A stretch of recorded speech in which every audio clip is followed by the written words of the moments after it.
Okay, hi, this is Athena Starseed, and this is Ask Athena Intuitive Readings, and today I'm going to be channeling a little bit about the mirror dimension. So I want to kind of open up with a little bit of a shared breath and then an invocation. So I'd like you to join me. Inhale.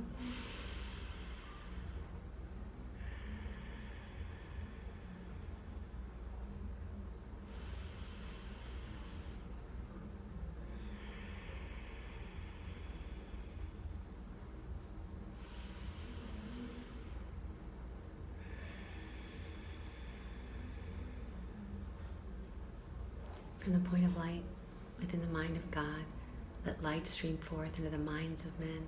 Let light return to earth. From the point of love within the heart of God, let love stream forth into the hearts of men and women. May the Christ consciousness return to earth. In the center, where the will of God is known, let the center guide the little wills of men and women, the center which the masters know and serve, and may it seal the door where evil dwells.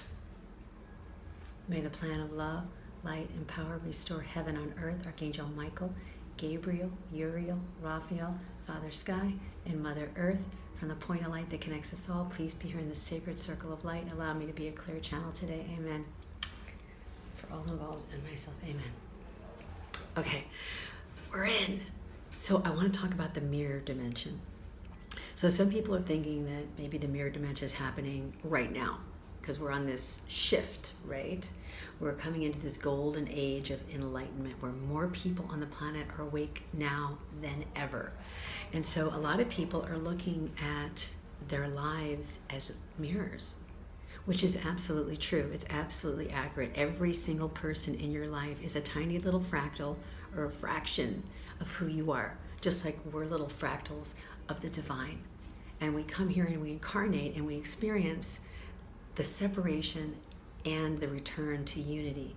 So all fingers are attached to one hand and all arms hugging the earth, the good and the bad, the yin and the yang, the left and the right are constantly struggling for balance. And so the mirror dimension has always been here, always. However, when we go through this dissension, we can't necessarily see ourselves outside of ourselves. So we think it's his problem or her problem or their problem or their dogma or their religion or their nationalism. And when we realize that there's a flower, the flower of life is all these like little petals, like, and they're overlapping each other. And where they have this Vescus Pisces, this little thing right here, this is where the juice is, right there on the inner, right here where the two meet.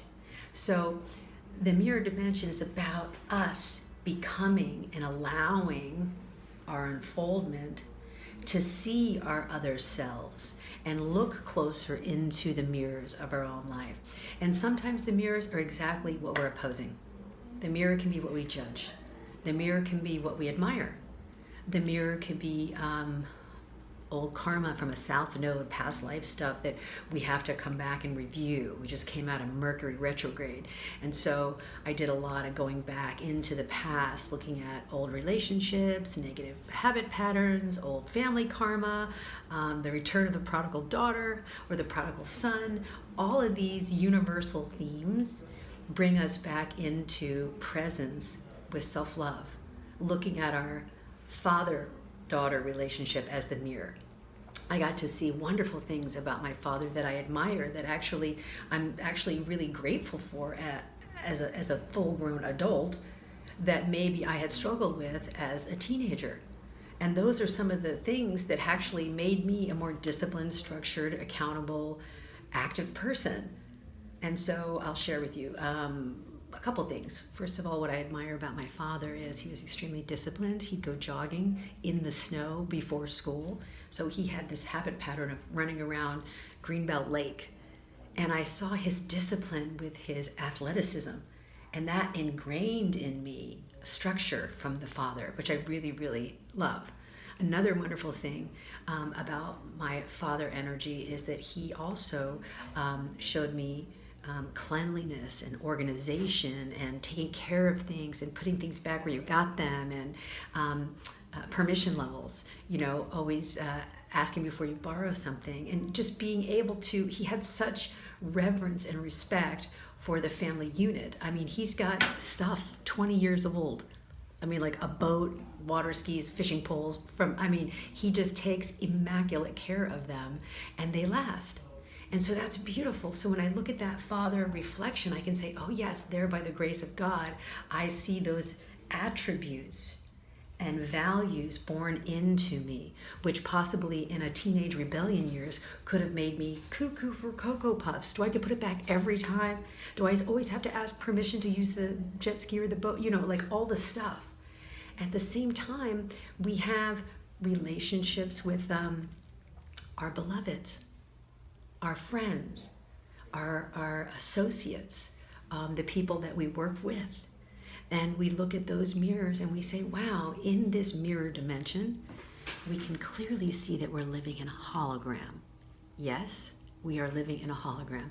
And that means where you find one thing, you find everything. That's why in the ancient mystery schools, they used to say, if you'd like to know the cosmos, man knoweth thyself. And isn't that true? So most of the initiates in the mystery schools and the yogis and the lamas, and we could just go all the way through the Sufis, all the mystics, they spent much time purifying, breathing, spending time in solitude alone with the self. And I want to say it's easier to see the mirror dimension when you create a practice where you can spend quality alone time.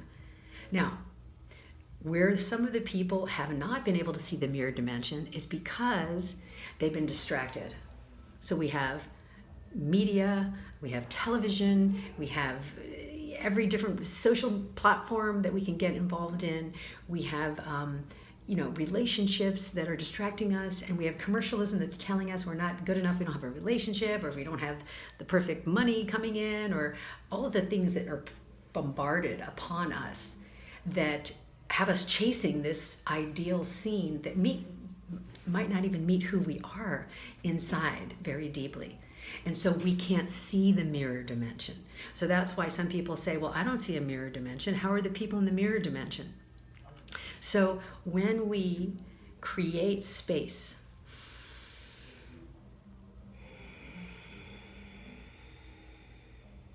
with the breath and stillness with the body, we can open up and see the mirrors.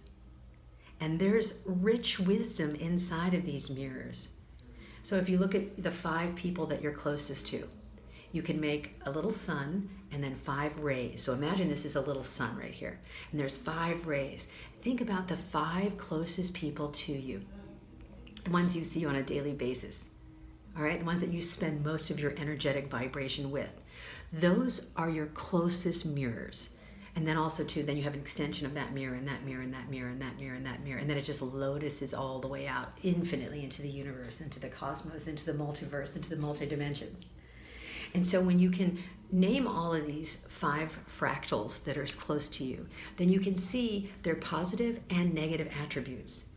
And as we reflect, we can step back and witness, oh, there I am in 5 different fractals. Here are the things I'd like to work on. Here are the things I'd like to work on and I admire. Here are the things I like to work on and I admire. Here are the things I like to work on and I admire. Here are the things that I work on and I admire. Here are the things I struggle with.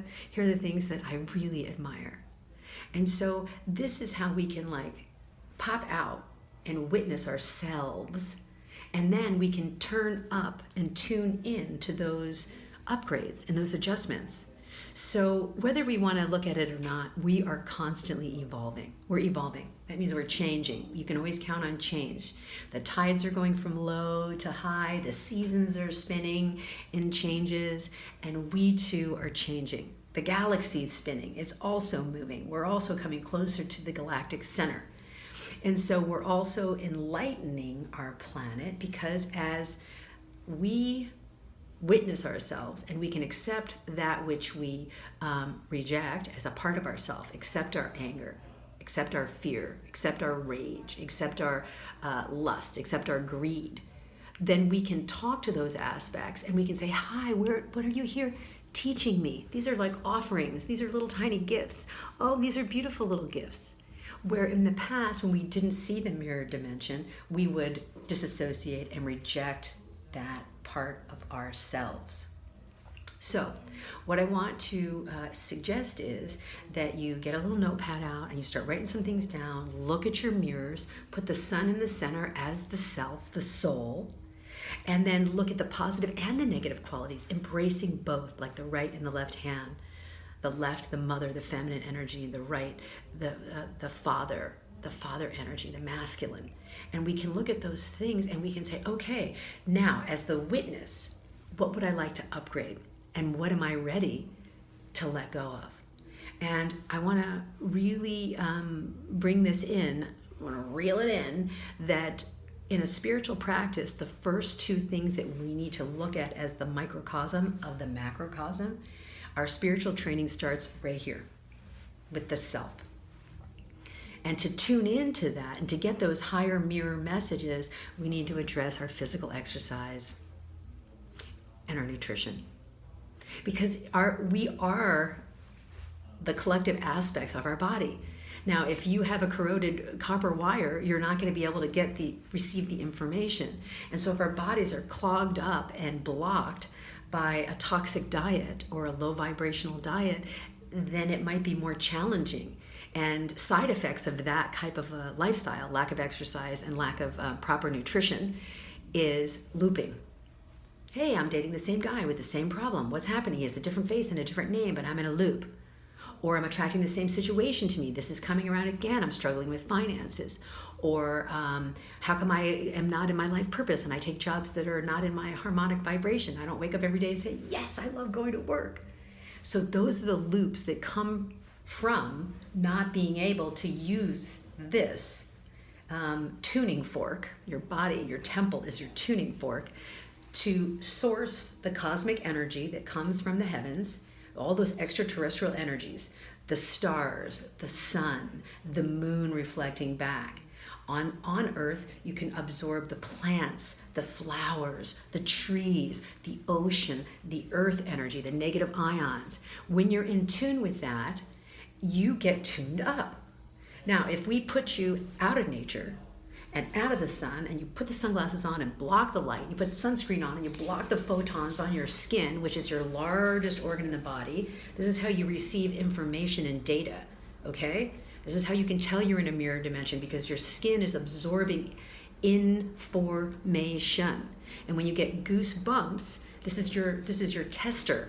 It'll tell you, yes, that's the truth. That's a confirmation.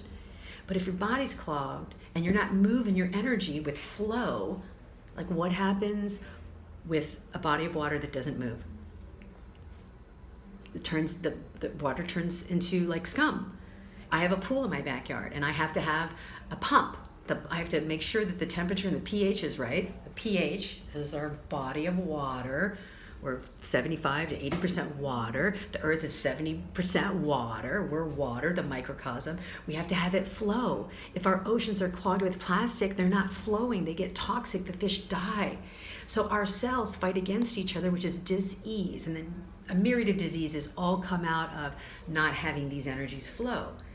And we require them to flow so that we can tune in and up, receive information, and then make course corrections. So my sister is an incredible sailor, and she competes in sailing. And basically, when you're sailing a boat, 95% of the time you're off course. So you have to course correct, course correct, course correct.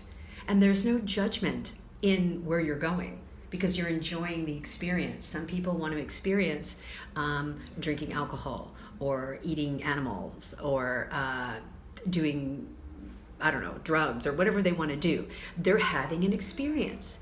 And when we get to a certain vibration and a certain oscillation, some of those things leave us because we don't have joy in them anymore. And so, I used to drink in college. I used to eat meat in my 20s. I mean, there are things, habit forms that I've had that they lost their joy. they lost their joy. For example, I used to be a huge weightlifter. I loved lifting weights, and I found a lot of joy in that. That left me. Now I enjoy Qigong, yoga, Tai Chi, meditation. So I'm finding joy in different activities that are giving me more peace and harmony inside, so that I don't have to run to the mirror to get fed the prana or the chi. So when we have to go to the boyfriend or the girlfriend to get the hit, oh, do you love me? Or go to the bank and say, oh, I got so much money in my bank, and boom, get the hit. Or do I have this $1 million house to get the hit? I'm not saying it's bad to have those things. You can have those things. I have those things. Here's the thing with having those things. You can have them and you cannot have them, but they're not what makes you happy. You're happy and you have them. And so that is about looking at your life, using your imaging to keep in your third eye the out picture of what makes you happy. And when you're clean and clear, you materialize and you manifest what makes you happy. That's just a natural feedback flow. That's our infinity loop that starts rolling back in. I realize this is getting a little long and wordy, so I'm going to stop the clip now. But if you'd like more information on the mirror dimension, I'll put a couple other clips. You can just subscribe to this YouTube channel, and I'll be talking about it. I love you. I bless you to the level of your abundance and your allowing, and I'm wishing you lots of love and reception looking at your own mirror. Stay tuned.